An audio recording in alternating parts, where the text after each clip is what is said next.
आज है 14/8/2023। प्रातः मुरली। ओम शांति। बाप दादा मधुवन।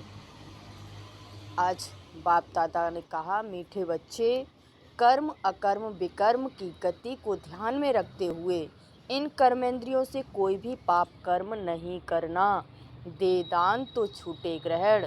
प्रश्न है, किस बात में ब्रह्मा बाप को फॉलो करने वाले बच्चे भविष्य में तख्त नसीन बनते हैं? उत्तर है, जैसे ब्रह्मा बाप देह सहित पूरा बलि चढ़े, अपना सब कुछ ईश्वर अर्थ बच्चों की सेवा में लगा दिया, डायरेक्ट इंश्योर किया, इसलिए विश्व की राजाई मिली। ऐसे ही फॉलो फादर, सपूत बनने का सर्टिफिकेट लेना है, सगे बन तन मन धन से सेवा करनी है, बाप का पूरा मददगार बनना है, सब कुछ इंश्योर कर 21 जन्मों की राजाई का हकदार बन सकते हो। गीत है, बचपन के दिन भुला न देना, आज हंसे कल रुला न देना। ओम शांति। मीठे मीठे बच्चों ने गीत सुना। अब बच्चों ने जीते जी इस दुनिया से मरकर उस दुनिया में जाने के लिए बाप की गोद ली है। कौन सा बाप है? परमपिता परम आत्मा माना परमात्मा। हमेशा जब समझाते हो तो ऐसे मत कहो बाबा ज्योतिर्लिंगम है, अथा ज्योति स्वरूप है, हजारों सूर्यों से तेजोमय है। यह कहना वास्तव में रॉन्ग है। क्या कहना है? परमपिता परमात्मा यानी परम आत्मा, वह सदैव परम धाम में रहते हैं। परम अर्थात ऊंचते ऊंच, इनकॉर्पोरियल फादर। वह सभी आत्माओं का बाप है, इसलिए उनको सुप्रीम कहा जाता है। वह जन्म मरण के चक्कर में नहीं आते हैं। समझाते हैं, बच्चे, मैं भी अगर जन्म मरण के चक्र में आऊं तो फिर सबका उद्धार कौन करे? मैं ही आकर सभी को दुखों से पार कर ले जाता हूँ। दुख हरता और सुख देने वाला मैं हूँ, परंतु जानते नहीं हैं। भक्ति मार्ग में गाते रहते हैं, ओ परमपिता परमात्मा। जरूर समझते हैं वह फादर है, परंतु हमारा बाप कैसे है, वह क्या चीज़ है, यह नहीं जानते हैं। मनुष्य जैसा रूप तो है नहीं। ब्रह्मा विष्णु शंकर को भी याद करते हैं, वह तो इन आँखों से देखने में आते हैं। बाकी यह शिव कौन है? शिव के मंदिर में जाते हैं, परंतु उनको क्यों याद करते हैं, यह नहीं जानते। बाप बैठ समझाते हैं, देवी देवताएं जब वाम मार्ग में आते हैं तो सोमनाथ का मंदिर बनाते हैं। सिर्फ इतना समझते हैं कि शिव बाबा है, परंतु यह नहीं जानते कि वह स्वर्ग का रचयिता है, हमको स्वर्ग का मालिक बनाने वाला है। अगर जानते तो औरों को शिव बाबा की बायोग्राफी बतलाते। ड्रामा में नूद ही न जानने की है। जानना अर्थात वर्षा पाना, न जानना अर्थात वर्षा गंवाना। बाप कहते हैं, मैं स्वर्ग का रचयिता तुमको सुख देता हूँ, पावन बनाता हूँ, फिर 5 विकार तुमको पतित बनाते हैं। कलाएं कमती होती जाती हैं, तुम काले हो जाते हो। पहले तुम 16 कला संपूर्ण चंद्रमा थे, पावन थे, अब तुम्हारे को ग्रहण लग गया है। बाबा कहते हैं, दे दान तो छूटे ग्रहण। 5 विकारों को ही ग्रहण कहा जाता है, जिससे तुम आत्मा दुखी काली बन पड़ती हो। बाप कहते हैं, मैं तुम ब्राह्मणों का बाप हूँ। हे ब्राह्मणों, तुम्हारे पास जो यह 5 विकार हैं, यह मुझे दान में दे दो तो ग्रहण छूटे। आज से दान देकर फिर कभी उनसे कुछ नहीं करना। माया के तूफान तो बहुत आएंगे, लेकिन कर्मेंद्रियों से क्रोध आदि करने से पाप हो जाएगा। कर्म अकर्म विकर्म की गति भी तुमको समझाता हूँ। तुम्हारा कर्म विकर्म नहीं बनना चाहिए। मैं तुम बच्चों को विकर्माजीत बनाता हूँ। यह तो राहु का ग्रहण है, दे दान तो छूटे ग्रहण। बाप कहते हैं, मेरे मीठे बच्चे, यह 5 भूतों का दान दो, इसमें पैसे आदि की कोई बात नहीं। यह तो बाप है, तुम सगे बच्चे हो। बाप को तो सगे बच्चों को मदद करनी ही है। तुम भी तन मन धन से सेवा करते हो, बाप का भी फर्ज है तुम्हारी सेवा करे। बाप कहते हैं, यह सब कुछ तुम बच्चों का है। भक्ति मार्ग में तुम भगवान को देते आए हो, परंतु ईश्वर कोई भूखा थोड़े ही है, यह तुम इंश्योर करते हो। ईश्वर को देने से ईश्वर फिर दूसरे जन्म में तुमको देंगे, यह इंश्योर करना हुआ ना। दूसरे जन्म में इसका फल मिलता है। ईश्वर है दाता। अभी तुम अपने को इंश्योर करते हो 21 जन्म के लिए, वह इंश्योर करते हैं 1 जन्म के लिए। यहाँ तो सब कुछ इंश्योर हो जाता है 21 जन्मों के लिए। कहा जाता है संसोच फादर, देखो फादर फादर के पास जो कुछ था, है ना, ब्रह्मा बाबा के पास सब ईश्वर अर्थ बच्चों की सेवा में लगा दिया। शिव बाबा को वारिस बना दिया, तन मन धन सब कुछ दे दिया, तो उनके बदले में फिर अपने पुरुषार्थ से विश्व की बादशाही मिलती है। क्योंकि डायरेक्ट है ना, तो मेरा बनने से 21 जन्म स्वर्ग के मालिक बनते हो, परंतु जितना बलि चढ़ेंगे उतना वर्षा मिलेगा। देह सहित सब कुछ बलि चढ़ाना है। जो मदर फादर को फॉलो करेंगे वही तख्त पर भी बैठेंगे। तो बाप कहते हैं दे दान तो छूटे ग्रहण। दान देकर और फिर अगर वापस ले लिया तो दुर्गति को ही पाएंगे। पूरा पुरुषार्थ करना है। पुरुषार्थी स्टूडेंट अच्छी रीति पढ़ते तो नंबर भी लेते हैं। तुम भी पुरुषार्थ कर ऊंच नंबर लो, इसमें कोई तकलीफ़ की बात नहीं, सिर्फ पवित्र रहना है।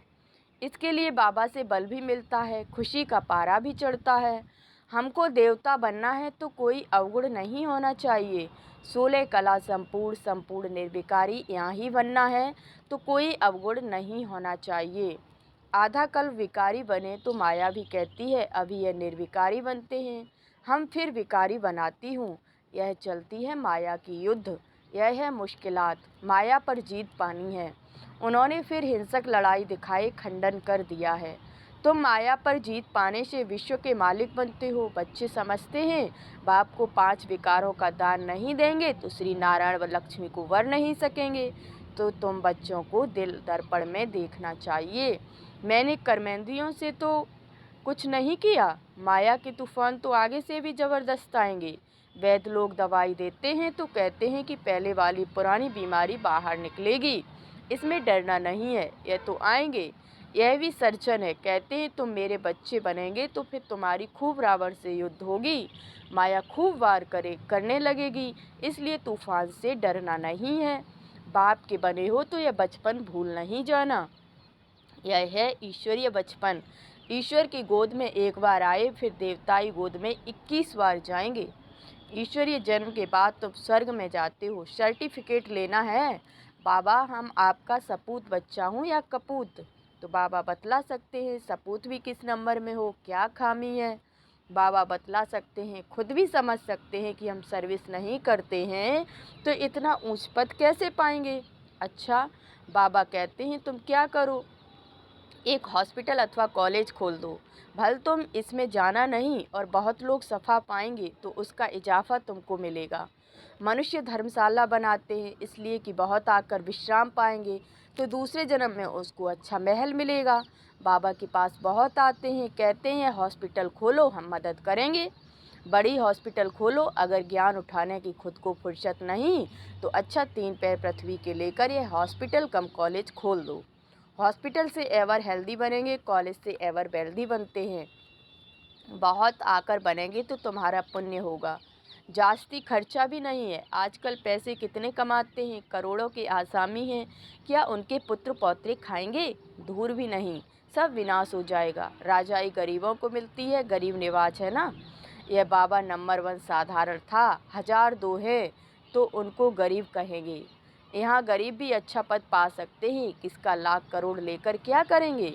गरीबों की पाई पाई से ही स्थापना करते हैं। गांधी को कितना दान देते थे, उसमें कितने मरे, कितनी तकलीफ़ें सहन की, तुमको तो कोई तकलीफ़ नहीं। बाप कहते हैं तुम पहले राजयोग सीखो तो तुमको राजा ही देंगे। यह राज्य तो मृग तृष्णा सदृश है। कहानी है ना, द्रौपदी ने दुर्योधन को निमंत्रण दिया, वह आया तो तालाब समझ वस्त्र उतारने लगा, तो द्रौपदी ने कहा अंधे की औलाद अंधे, यह तो रुण्य का पानी है। रुण्य का मतलब मृगतृष्णा का पानी है। सभी समझते हैं हमने स्वराज्य पा लिया है, परंतु कितना दुख है, प्रजा कितनी दुखी है, मौत सामने खड़ा है। बाप कहते हैं यह सब मरे पड़े हैं, कब्रिस्तान है, तुमको फिर परिस्तान बनाना है। हीरे मोतियों के महल बनाएंगे, यहाँ तो यह पत्थरपुरी है, वहाँ होगी सोने की। इसलिए बाप समझाते हैं दे दान तो छूटे ग्रहण, फिर 16 कला संपूर्ण हो जाएंगे। अभी तुम पतित हो। मनुष्य कितने दुखी हैं, लड़ाई लगती है तो नींद फिट जाती है, आराम नहीं आता है, नींद की गोली लेकर नींद करते हैं। यह है ही रावण राज्य। अभी दशहरे पर रावण को जलाएंगे, यह अंत तक जलाते रहेंगे। जब तक कि विनाश हो। विनाश के बाद फिर रावण जलेगा नहीं। फिर द्वापर के बाद रावण निकालते हैं जलाने के लिए। साल साल रावण को जलाते हैं परंतु मरता ही नहीं। साल साल तुम रक्षाबंधन मनाती हो, राखी बांधती हो, फिर अपवित्र बन जाते हैं। लक्ष्मी नारायण के पास तो कितना अथाह धन था, कितनी अनोखी पूजा होती है। पूजा सिर्फ लक्ष्मी की ही थोड़े ही करते हैं, चतुर्भुज की करते हैं। उसमें दोनों आ जाते हैं। लक्ष्मी के साथ नारायण तो जरूर चाहिए, इसलिए दोनों की पूजा करते हैं। जोड़ी बिगड़ काम कैसे चलेगा। प्रवृत्ति मार्ग है ना, तुम विश्व के मालिक बनते हो। बच्चे पूछते हैं, दिवाली पर सब कहते हैं अगर लक्ष्मी की पूजा नहीं करेंगे तो धन तुम्हारे पास नहीं आएगा। इसलिए बाबा राय देते हैं, बच्चे इसमें भी साक्षी होकर पाठ बजाओ, नहीं तो खिटखिट होगी। जैसे बाबा कहते हैं बच्ची की शादी करानी है तो साक्षी होकर पाठ बजाओ, नहीं तो झगड़ा होगा। बच्चियां निर्विकारी नहीं रहना चाहती तो लाचारी हालत में उनकी शादी करा दो। पवित्र रहना नहीं चाहती हैं तो रवाना कर देना है, तंग नहीं करना है। कुमारी वह जो 21 कुल का उद्धार करे। तुम सब ब्रह्मा कुमारियां हो, तुम्हारा धंधा है ही सभी को स्वर्ग का मालिक बनाना। दिल से पूछो, हम कितने को आप समान बनाते हैं। मिशन है ना। यहाँ तुम मनुष्य को देवता बनाते हो तो बहुत मेहनत करनी चाहिए। तुम खुदाई खिदमतगार हो। मैं तुमको दुख से छुड़ाए स्वर्ग का मालिक बनाता हूँ। मैं हूँ ही निष्काम। तुमको राजाई देकर मैं वानप्रस्थ में चला जाता हूँ। मुझे राजाई करने की तमन्ना नहीं है। तुमको राज्य देता हूँ, तुम अपना राज्यभाग्य फिर से ले लो। तुम जानते हो हम सो देवी देवता थे, 84 जन्म पास कर आज हम रावण की संप्रदाय बने। रावण को हमेशा जलाते हैं, रावण की कभी पूजा नहीं करते हैं। जो सुख देता है उनको पूजा जाता है। रावण का चित्र बनाया और जलाया, वह तो सदैव दुख देने वाला है। दुख देने वाले की महिमा फिर कैसे करेंगे। शिव बाबा है सुखदाता, उन पर रोज जाकर फूल चढ़ाते हैं। ऑक्यूपेशन तो कुछ भी नहीं जानते। आजकल तो अंधश्रद्धा बहुत है। बाबा कहते हैं जिससे तुमको स्वर्ग का सुख मिलता है ऐसे बाप को भूल नहीं जाना, फिर स्वर्ग के सुख घनेरे मिल नहीं सकेंगे। मम्मा बाबा कहा तो स्वर्ग में तो आएंगे परंतु आकर नौकर चाकर बनेंगे। गीत का अर्थ भी बच्चों ने समझा। ईश्वर का बनकर इस बचपन को भूल नहीं जाना। आसुरी संतान से बदल तुम ईश्वरीय संतान बनते हो, फिर दैवी संतान बनेंगे। यह है ईश्वरीय जन्म। इस समय तुम सेवाधारी हो, तुम हो रूहानी सोशल वर्कर।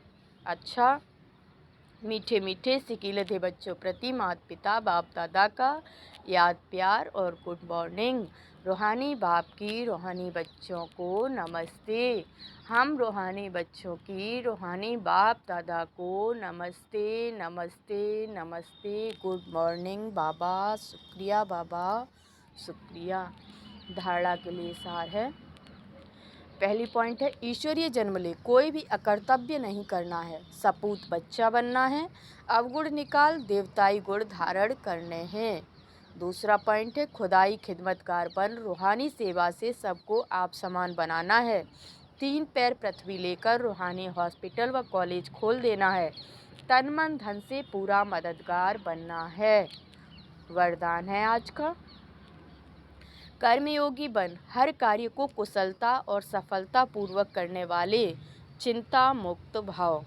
कर्मयोगी बन हर कार्य को कुशलता और सफलता पूर्वक करने वाले, चिंता मुक्त भाव। डिटेल है, कई बच्चों को कमाने की, परिवार को पालने की चिंता रहती है, लेकिन चिंता वाला कभी कमाई में सफल नहीं हो सकता। चिंता को छोड़कर कर्मयोगी बन काम करो तो जहाँ योग है वहाँ कोई भी कार्य कुशलता और सफलतापूर्वक संपन्न होगा। अगर चिंता से कमाया हुआ पैसा आएगा भी तो चिंता ही पैदा करेगा, और योग युक्त बन खुशी खुशी से कमाया हुआ पैसा खुशी दिलाएगा, क्योंकि जैसा बीज होगा वैसा ही फल निकलेगा। स्लोगन है, सदा गुण रूपी मोती ग्रहण करने वाले होली हंस बनो, कंकड़ पत्थर लेने वाले नहीं। ओम शांति।